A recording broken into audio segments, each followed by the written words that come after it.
ఈరోజు అయితే కొత్తగూడెం నుంచి బయలుదేరి బోనకల్లు ఊరికి వచ్చినాం. ఎందుకంటే ఈ సంవత్సరం వర్షాకాలానికి పత్తి బాగా పండింది అనేసి చూద్దామనేసి వచ్చేసినాం.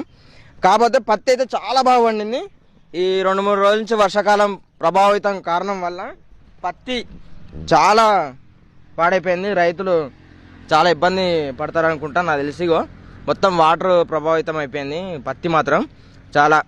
కానీ సంవత్సర కాలం నుంచి వీళ్ళు ఎంతో ఆశతోటి దసరా పండుగ చాలా బాగా చేసుకుందాం అనేసి ఆలోచనలు ఉన్నా కూడా ఈ వర్షం వచ్చేసి ఇంతటి పత్తిని ఖరాబ్ చేసింది చాలా వరకు. ఈ వర్షాకాలం ప్రభావితం వల్ల వీళ్ళ దసరా పండుగ కూడా కొంచెం వెనక ముందుగా చేసుకునేటట్టుగా తయారైంది ఈ వర్షం. కాకపోతే ప్రభుత్వం ఈ రైతుల్ని కొంచెం ఏదో విధంగా ఆదుకోవాలనేసి మనస్ఫూర్తిగా కోరుకుంటున్నాం.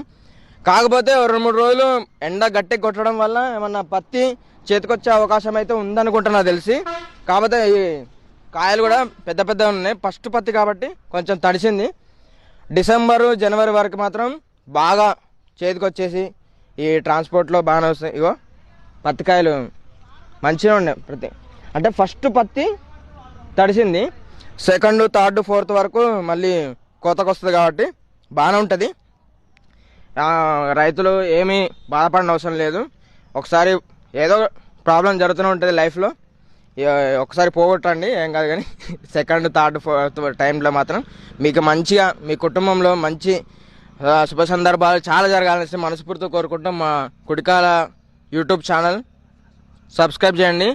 అందరికీ ఈ బోనకల్లో ఉన్న ప్రతి ఒక్క ప్రజాస్వామ్యానికి ముందుగా అందరికీ పేరు పేరున దసరా శుభాకాంక్షలు తెలియజేసుకుంటూ మీ కుడికాల సురేష్. బతుకమ్మ పండుగ కూడా అది సద్దుల బతుకమ్మ, దసరా, ఇంకేమున్నాయి దాంతో హ్యాంగ్ ఓవర్ కూడా అన్నీ మీకు అన్ని శుభాకాంక్షలు, అన్ని శుభకార్యాలు అన్నీ జరగాలనేసి మనస్ఫూర్తిగా కోరుకుంటూ మా కుడికాల సురేష్ టీవీ యూట్యూబ్ ఛానల్.